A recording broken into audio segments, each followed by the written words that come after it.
Hey everyone, Alex Ryan here. Today's topic is how do you check out a factory or supplier in China? Let's get started.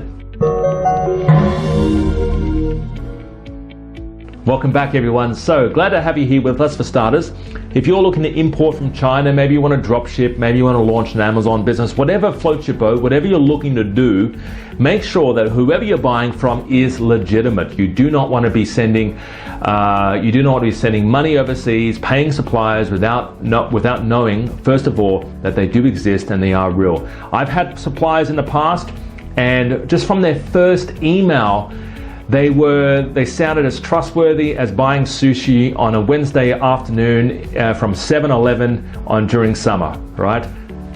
Not trustworthy at all. And I was like, let's just quit wasting, let's just throw the towel in, don't talk to them again because they're scammers, right? There's ways to find out. First of all, if they ask for money by Western Union or some other equivalent, they are most likely going to be scammers.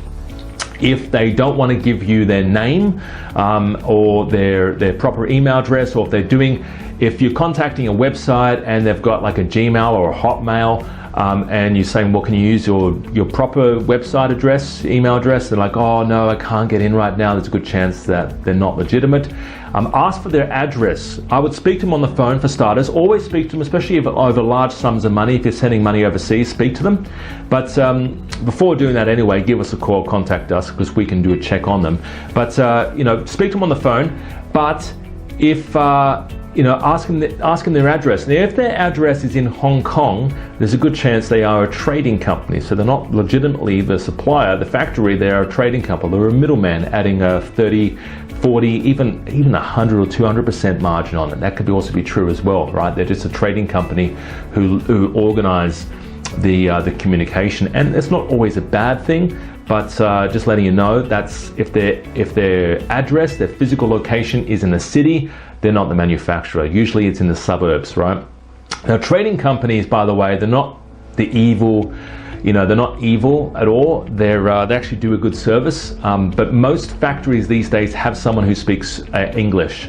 So if you're worried about, I don't want to call China, no one's going to speak English, their English probably isn't going to hold up in a university, right? They're not going to have the best grammar, but they're not going to, they'll be able to communicate with you, but it's not going to be the best. Trading companies sometimes even have worse English, all right? I've contacted trading companies and they've had worse English they've had worsest English than the factory did, right? I contacted the factory and this little lady answered, who was the factory's daughter, the factory owner's daughter, and she was such lovely. Her name was Ping, and she was talkative and she spoke perfect English. So guys, don't be afraid of picking up the phone. Talk to them over the phone. Ask them if I'm trading. Ask them if they are a trading company. Are you a trading company, right? Where is your address, right? They should give you their address. So speak to them, and when you speak to them, you'll find out you might actually end up getting a better price possibly. When you visit them in person, that's when you get the best price. Now, if you're spending a lot of money importing from China, heading over there in person with someone who knows what they're doing is a good thing to do. Do not go over there yourself and try and do the inspection yourself or meet the factory owner, because first of all, you'll have no idea what you're doing or what questions to ask, but also it's always good to have a translator there anyway, even if someone does speak, say they do speak English. Like, I actually go with clients as well. I go to China, we go to suppliers. I'm actually in Shanghai this year for such an event. I'm going to the Canton Fair, or the China Import-Export Fair. I'm heading over there in Guangzhou and Shenzhen. But there's a lot of places where you can go and you don't necessarily need someone. There's a place called the Yiwu Fair, which is the wholesale trading market, which is really good. You don't necessarily need someone to come with you there, but if you're visiting a factory or you're going to the Canton Fair, it's always good to go with somebody. You'll get more things done, and also you'll get the best prices. Guys, hopefully enjoyed today's video.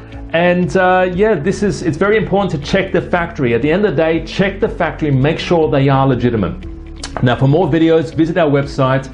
We've got a free video there showing you how to get started in the import-export business. and we also have coaching packages as well. So we're actually looking to coach 3 people in the next 12 to 24 months on starting their own import-export business and launching it, importing a hot product, and eventually to replace your income. That's the goal of every business that every business owner and every client that we have. Quit your job and basically live off the land and live online and run your business successfully online. So contact us. The number's on the screen there, 02-8003-7534. Guys, my name is Alex Ryan. Glad to have you with us today, and I'll talk to you real soon. Any questions? Contact us, all right?